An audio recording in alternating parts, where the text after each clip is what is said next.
Premier décret pour les agriculteurs et le rétropédalage sur les pesticides, parce que les tracteurs sont rentrés dans les fermes.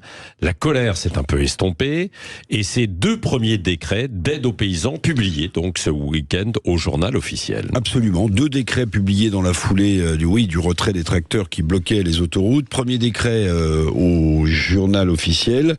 Bon, il concerne quoi ce premier décret ? Il concerne le remboursement anticipé sur la fiscalité du fameux gazole non routier.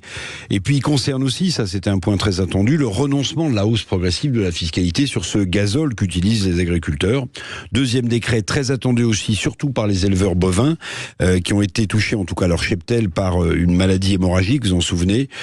Et ce décret dit que la prise en charge des frais vétérinaires passera de 80 à 90%. Bon, voilà, ça c'est les 2 premiers décrets, mais il reste beaucoup de pain sur la planche, si j'ose dire. Oui, c'est ça. Alors, sur la suspension promise aux agriculteurs des pesticides, en revanche, on a le sentiment que le gouvernement ne veut pas déplaire aux écologistes. C'est pas qu'un sentiment, Patrick. Quand j'écoute ce qu'a dit Christophe Béchu, le ministre de la Transition écologique, c'est pas tout à fait la même musique que Gabriel Attal. Gabriel Attal avait dit on suspend le plan pesticide, le fameux plan éco-phyto, comme on l'appelle. Béchu lui dit, pour rassurer les écologistes, on va en discuter, il est un peu mis en pause mais pas vraiment. Bref, on a le sentiment, passez-moi l'expression un peu facile, que le gouvernement sur ce dossier des pesticides ménage la chèvre et le chou.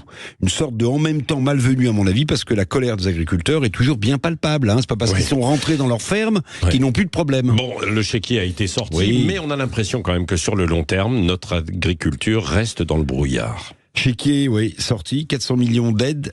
80 millions pour les viticulteurs, vous en avez parlé. C'est sans doute une bonne chose pour parer au plus urgent, aux problèmes conjoncturels de l'agriculture française. Conjoncturel. D'ailleurs, le quoi qu'il en coûte, il n'est pas vraiment fini. On avait dit, Bruno Le Maire, non, pas du tout. On débourse 400 millions d'euros. Donc pour le conjoncturel, les agriculteurs ont sans doute des sujets de satisfaction, mais pour les problèmes structurels, rien, parce que Bruxelles va continuer à signer des traités de libre-échange. Le prochain est le Mercosur, on en a parlé, et mettra Paris devant le fait accompli. Alors je rappelle quand même que les agriculteurs ont donné rendez-vous.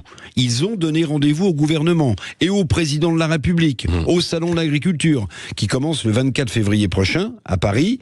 Donc il reste 1 mois pour concrétiser ces annonces et les promesses faites aux agriculteurs, qui réclament même une loi d'ici le mois de juin prochain pour sanctuariser les réponses à leurs difficultés. Attention, les agriculteurs sont rentrés avec dignité dans leurs fermes. C'est pas pour autant que leurs problèmes sont derrière eux. Oui, le salon d'agriculture, donc dans 3 semaines. On pose cette question aussi sur Christophe Béchu qui veut réactiver le plan de réduction des pesticides.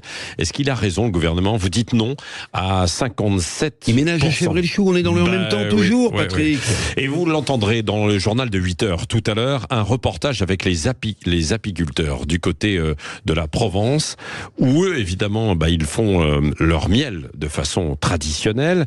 Ça leur revient à un certain prix et ils sont détruits, littéralement détruits par la concurrence étrangère, par exemple du miel qui vient d'Ukraine ou d'ailleurs, avec des qualités qui a priori n'est pas exceptionnelles et qui est 5 à 6 fois moins cher.